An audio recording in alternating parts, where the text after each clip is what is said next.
नमस्कार दोस्तों, मरुवाणी राजस्थान में स्वागत है। आज हम बात करेंगे एलआईसी द्वारा अडानी ग्रुप में किए गए निवेश को लेकर। अमेरिकी अखबार वॉशिंगटन पोस्ट में छपी एक रिपोर्ट के बाद विपक्ष ने एलआईसी पर आरोपों की झड़ी ही लगा दी है। कांग्रेस के साथ कई अन्य राष्ट्रीय दलों ने भी एलआईसी पर अडानी में किए गए निवेश को गलत और निराधार बताते हुए कई आरोप लगाए हैं। उन्होंने कहा है कि अडानी समूह में किया गया निवेश पूरी तरह से पारदर्शी नहीं है। इसके बाद एलआईसी की भी प्रतिक्रिया आई। तो ऐसे में आज हम यही समझेंगे कि एलआईसी द्वारा किया गया निवेश क्या पूरी तरह से पारदर्शी है या फिर इसमें किसी प्रकार का झोल है। मुद्दे को पूरी तरह समझने के लिए अंत तक हमारे साथ जुड़े रहे। वीडियो को बिना स्किप किए हुए देखें, आपको समझ आ जाएगा कि आखिर ये क्या मुद्दा है और इस पर विवाद खड़े क्यों हो रहे हैं। वीडियो को शुरू करने से पहले आपसे अनुरोध है, अगर आपने अभी तक हमारे चैनल को सब्सक्राइब नहीं किया है तो प्लीज सब्सक्राइब करें और वीडियो को लाइक करना बिल्कुल भी ना भूलें। तो वीडियो को कम से कम लाइक तो किया करें। साथ ही आपसे अनुरोध है कि आप इस बारे में क्या सोचते हैं, एक कमेंट जरूर करें। तो आपको बता दें कि हाल ही में वॉशिंगटन पोस्ट एक अमेरिकी अखबार ने दावा किया कि भारतीय वित्त मंत्रालय ने एलआईसी को अडानी ग्रुप में लगभग $3 बिलियन यानी भारतीय मुद्रा में 32,000 करोड़ रुपए का निवेश करने के लिए प्रोत्साहित किया। रिपोर्ट के अनुसार एलआईसी को Adani ports, Adani green energy और कुछ अन्य ग्रुप्स में निवेश करने का सुझाव दिया था। साथ ही अखबार ने यह भी बताया कि यह निवेश उस समय किया गया जब हिंडनबर्ग की आई रिपोर्ट के बाद अडानी के शेयर पूरी तरह से गिर रहे थे। उस समय जब शेयरधारकों का विश्वास अडानी ग्रुप में कमजोर हो रहा था, उस समय एलआईसी ने निवेश कर शेयरधारकों के विश्वास को मजबूत किया। जब यह रिपोर्ट पब्लिक डोमेन में आई तो भारत में एक विवाद खड़ा हो गया। बढ़ते हुए विवाद और आरोपों की झड़ी के बाद एलआईसी ने एक स्टेटमेंट जारी कर इन आरोपों का खंडन किया। एलआईसी ने अपने ट्विटर हैंडल पर एक स्टेटमेंट के साथ पोस्ट करते हुए कहा कि वॉशिंगटन पोस्ट द्वारा लगाए गए आरोपों को हम पूरी तरह से खारिज करते हैं। ये पूरी तरह से फॉल्स और बेसलेस स्टेटमेंट है जिनका सत्यता के साथ कोई संबंध नहीं है। एलआईसी का कहना है कि उसके सभी निवेश बोर्ड अप्रूव्ड पॉलिसी और थ्रो ड्यू डिलीजेंस के तहत किए जाते हैं। कोई भी बाहरी बॉडी और डिपार्टमेंट ऑफ फाइनेंशियल सर्विसेज या नीति आयोग एलआईसी के निवेश में किसी प्रकार का हस्तक्षेप नहीं कर सकता है, जिसके कारण अडानी में किए गए निवेश में भी किसी प्रकार का हस्तक्षेप नहीं है।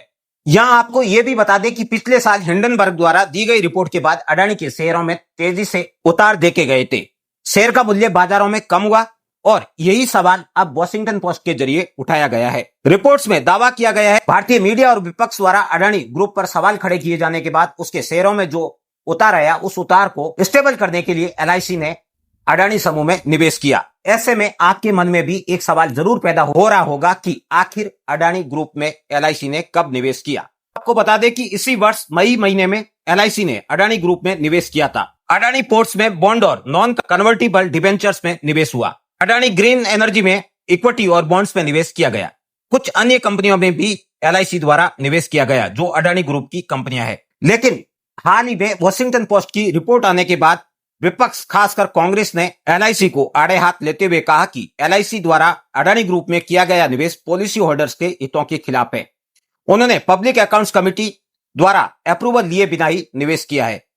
विपक्ष का यह भी कहना है कि यह पूरी तरह से सार्वजनिक धन का दुरुपयोग है जो प्राइवेट कॉन्ग्लोमरेट को सपोर्ट करने में किया गया। कांग्रेस के बाद आम आदमी पार्टी समेत कई अन्य दल भी एलआईसी के विरुद्ध खड़े हो गए। जब कई राजनीतिक दलों ने एक साथ ट्विटर पर पोस्ट करने के साथ इस पर ऐतराज जताया तो फिर एलआईसी ने भी स्टेटमेंट जारी कर बताया कि ये निवेश पूरी तरह से सुरक्षित है जो एलआईसी की पॉलिसी के तहत हुआ है। ऐसे में आपके मन में सवाल खड़ा होगा कि क्या अडानी ग्रुप में किया गया निवेश पूरी तरह से निराधार है, क्या इसे गलत तरीके से किया गया। तो सबसे पहले आपको बता दें कि अडानी ग्रुप में एलआईसी ने कोई निवेश नहीं किया है, बल्कि एलआईसी ने अडानी ग्रुप को धन उधार दिया है जो निवेश नहीं है बल्कि एक ऋण है। एलआईसी ने अडानी ग्रुप के डिबेंचर्स खरीदे हैं जो प्रायोरिटी में होते हैं। शेयर धारकों को डिविडेंड देने से पहले डिबेंचर्स का इंटरेस्ट देना जरूरी होता है। डिबेंचर्स पर प्रॉफिट नहीं बल्कि इंटरेस्ट दिया जाता है जो पूरी तरह से ऋण है। साथ ही ये भी स्पष्ट कर देते हैं कि डिबेंचर्स को इक्विटी पर प्रायोरिटी होती है। ऐसे में अगर कोई कंपनी डिसॉल्वेंट हो जाए या फिर दिवालिया हो जाए तो उस केस में इक्विटी होल्डर से पहले डिबेंचर्स के ऋण चुकाए जाते हैं। ऐसे में यह स्पष्ट कर दे कि अडानी ग्रुप पूरी तरह से फाइनेंशियली स्टेबल है। डिसॉल्व या फिर दिवालिया होने की कंडीशन ही उत्पन्न नहीं होती है। ऐसे में यह ऋण पूरी तरह से सुरक्षित है। जो दावा किया जा रहा है वो दावा ही निराधार है क्योंकि यह निवेश नहीं बल्कि उधार दिया गया लोन है। एलआईसी भारत की मुख्य कंपनी होने के साथ एक बड़ी कंपनी है जो कई उद्योगपतियों और उद्योगों को ऋण देती रहे। एलआईसी के पोर्टफोलियो के अनुसार लोन या बॉन्ड्स में एलआईसी अपनी कुल राशि का जो मार्केट में देने योग्य है उसका 60 to 70% निवेश करती है। वहीं इक्विटी और स्टॉक्स में 15 से 20% तक का निवेश कर सकती है। इंफ्रास्ट्रक्चर बॉन्ड या फिर कैश में 10 से 15% तक का निवेश रखती है। ऐसे में यह स्पष्ट है कि एलआईसी अपने अधिकांश पैसे का उपयोग लोन देने में, डिबेंचर्स खरीदने में करती है। इस तरह का अप्रूवल आईआरडीए के नियमों के तहत बना हुआ है, जो प्रतिवर्ष बदलता रहता है। प्रेजेंट में जो चल रहा है उसके अनुसार 60 to 70% एलआईसी को अपना निवेश ऋणों में करना होता है। अब आप सोच रहे होंगे कि एलआईसी ने अडानी ग्रुप में निवेश क्यों किया, तो ऐसे में आपको बता दें कि अडानी ग्रुप में यह कोई पहली बार निवेश नहीं हुआ है। इससे पहले भी एलआईसी अडानी ग्रुप में निवेश करती रही है। अगर 2004 से 14 के बीच के आंकड़े को देखा जाए तो अडानी पावर लिमिटेड में वर्ष 2009 में जब आईपीओ लॉन्च हुआ था, उस टाइम अडानी ग्रुप के इस आईपीओ में एलआईसी ने हिस्सा लिया था। अडानी एंटरप्राइजेज लिमिटेड में वर्ष 2008 में रुपए 18.14 प्रति शेयर के हिसाब से शेयर खरीदे गए थे, जो पूरी तरह से शुद्ध निवेश था, लेकिन वर्तमान में एलआईसी ने ऋण दिया है। इसके अलावा वर्ष 2008 में अडानी पोर्ट्स और स्पेशल इकोनॉमिक जोन में रुपए 8,368 मिलियन सूचीबद्ध निवेश किया था। वर्ष 2017 में अडानी ट्रांसमिशन लिमिटेड में भी 2600 करोड़ रुपए का निवेश किया और 2019 में अडानी ग्रीन एनर्जी लिमिटेड में 45,000 करोड़ रुपए का निवेश किया।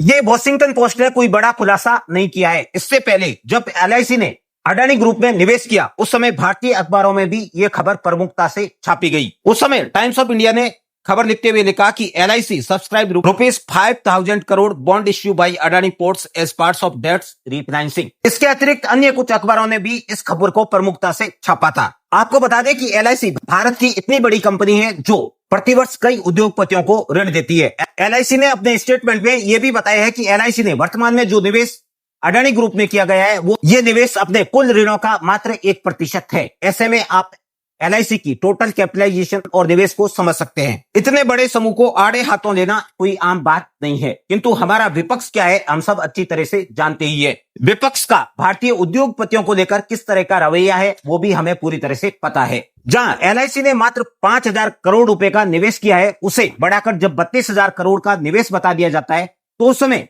राष्ट्रहित में प्रतिबद्ध एक राजनीतिक दल का कर्तव्य बनता है कि वो सबसे पहले यह बताए कि आपके द्वारा दिए गए आंकड़े पूरी तरह से निराधार और गलत है, ये आंकड़े असत्य है। वही अगर कोई राजनीतिक दल गलत आंकड़ों को ही सत्य साबित करने में लग जाए तो फिर आप उसकी मंशा को समझ सकते हैं।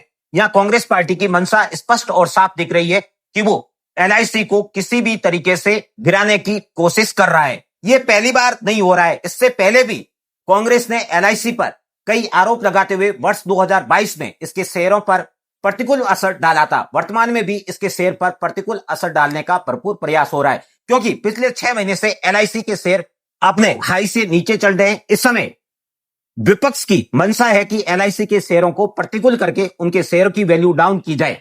एलआईसी के बढ़ते हुए बाजार को विपक्ष के साथ कई विदेशी एजेंसियों को हजम नहीं हो रहा है, जिसके कारण एलआईसी पर इस तरह के आरोप प्रत्यारोप लगाए जा रहे हैं। ऐसे में निष्कर्ष के रूप में हम यही कह सकते हैं कि पोस्ट द्वारा जो आरोप लगाए गए हैं वो पूरी तरह से निराधार है। वॉशिंगटन पोस्ट ने जो अमाउंट शो किया है वो अमाउंट ही गलत है, और साथ ही वॉशिंगटन पोस्ट ने यह कहा कि ये निवेश है, जबकि ये निवेश नहीं है, ये ऋण है। ऐसे में ये पूरी तरह से निराधार साबित होता है। यह महज एक पॉलिटिकल इश्यू बनकर रह गया है, जो विपक्ष के हाथ एक मुद्दा लगने जैसा है। किंतु भारत की जनता समझदार है, वो जानती है कि विपक्ष द्वारा जो मुद्दे उठाए जाते हैं वो पूरी तरह से गलत ही होते हैं। एलआईसी पर अडानी ग्रुप में निवेश को लेकर उठाए गए सवाल बिल्कुल निराधार है। एलआईसी ने अपनी पॉलिसी के तहत ये ऋण दिया है, जो बिल्कुल ठीक है। इतने बड़े समूह के लिए ऋण लेने वाले उद्योगपतियों की कमी ही है। अब वो दौर नहीं रहा है कि 2014 के पहले का, जहां यस बैंक को लोन दे दिया जाए और उसकी वापस रिकवरी ना हो। समूह ने एक ऐसे संस्थान को ऋण दिया है जिसकी रिकवरी बहुत आसान है। ये दावे बिल्कुल वैसे ही होंगे जैसे हिंडनबर्ग के दावे थे। हिंडनबर्ग द्वारा दावे किए जाने के कुछ दिन बाद ही हिंडनबर्ग को समाप्त कर दिया गया था। कंपनी दिवालिया हो चुकी थी। अगर वॉशिंगटन पोस्ट भी इस तरह के सवाल उठाएगा तो आने वाले दिनों में वॉशिंगटन पोस्ट की साख पर प्रतिकूल असर होगा और उसका बाजार भी पूरी तरह से डाउन होगा। किसी भी विदेशी संस्थान को भारतीय सरकारी संस्थान पर सवाल खड़े करने का हक नहीं होता है। इसके लिए पीएससी की मांग की जा सकती है, जो इस निवेश को समझ सकती है। दावे करने से पहले कुछ फैक्ट्स भी रखने होंगे। बिना फैक्ट्स रखे हुए इस तरह के दावे करना पूरी तरह से निराधार है, क्योंकि एलआईसी ने इसकी इंफॉर्मेशन पहले ही दे दी थी कि वो निवेश करने जा रही है, जिसकी खबरें भारतीय मीडिया में उस समय की भी है। धन्यवाद मित्रों, कैसी लगी जानकारी कमेंट बॉक्स में बताना ना भूले। फिर मिलते हैं एक नई और रोचक जानकारी के साथ।